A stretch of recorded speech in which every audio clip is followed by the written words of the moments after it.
Guys, how's it going? Well, Monday. Is it? Thank God it's Monday. TGIM. I don't know.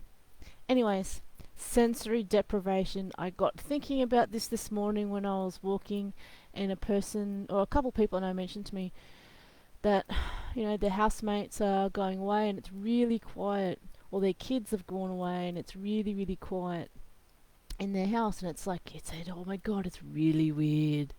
And I'm like, well, you're used to a lot of things going on, constant noise in the background, or, you know, even if it's not constant noise, the odd noise in the background. Like, I'm having to get used to my puppo being here and snuffling everywhere. I'm not used to just silence. Well, I'm used to mostly silence, but now there's snuffling going on in the background. But it lead me to think about sensory deprivation. Now, there are sensory deprivation tanks, and the whole thing is not that you can totally suspend somebody in like air and have the senses deprived, but it's more that the water is really heavy that you float, so you don't feel gravity and the pressure of gravity, which you feel pretty much constantly, unless you're in the water, and the thickness of the sense depth water puts like a layer or a barrier over your skin to kind of, I guess, try and mitigate. Some people say it reduces, but I guess in some aspects it really sort of overwhelms the sense, so that you're it tricks in that everything is being touched, like your whole body's being touched, so that it overwhelms it, so that you think that it's not there. Your body goes, "Oh my God!" And goes, "Well, we'll just blank that out." So then other senses come to the fore to get more emphasized. Just like when you're doing sensory depth, the very basic one of which is blindfolds um, over your head, to block out your sight. There could be other things, and some people that's a very common one, and it emphasizes like your smell, your hearing, and your taste and your touch. Because when you take away one sense or overwhelm one sense, the others become a little bit more focused on, because that's the sort of input that you're having from the world. When your body goes, okay, there's too much input, obviously there's not really anything there, I'm going to focus on other senses. Now, in kink play, as I said, blindfolds are very common. One of the other things is cat suits. Wearing a cat suit and you go into a vac bed, because it puts equal pressure over pretty much all your body, so that um, the other senses can be emphasized. I can tell you, being in a vac bed, really interesting, because you can see things and you can hear the vacuum, and then you just feel this pressure all over your body. It can be a bit scary when you first try it, being sucked in and you're like being shrink wrapped. Um, but it is quite interesting, and I have had people put people in a vac bed who are actually claustrophobic.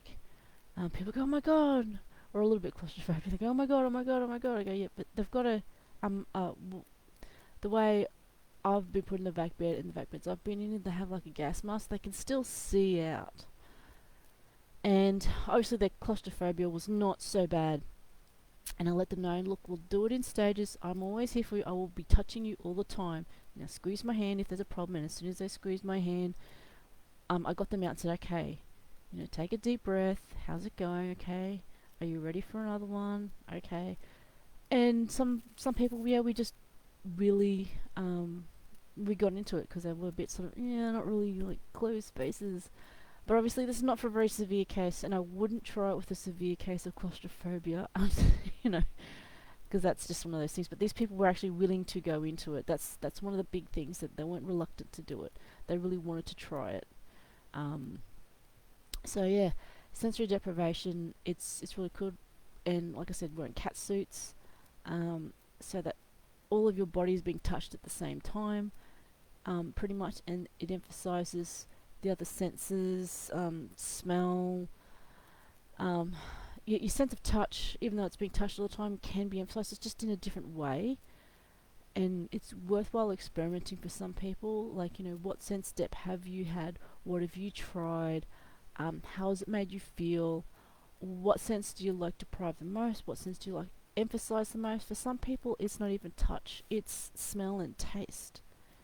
Um, so, you know, experimenting with that. I mean, most people go default, get rid of the sight, do the touch thing.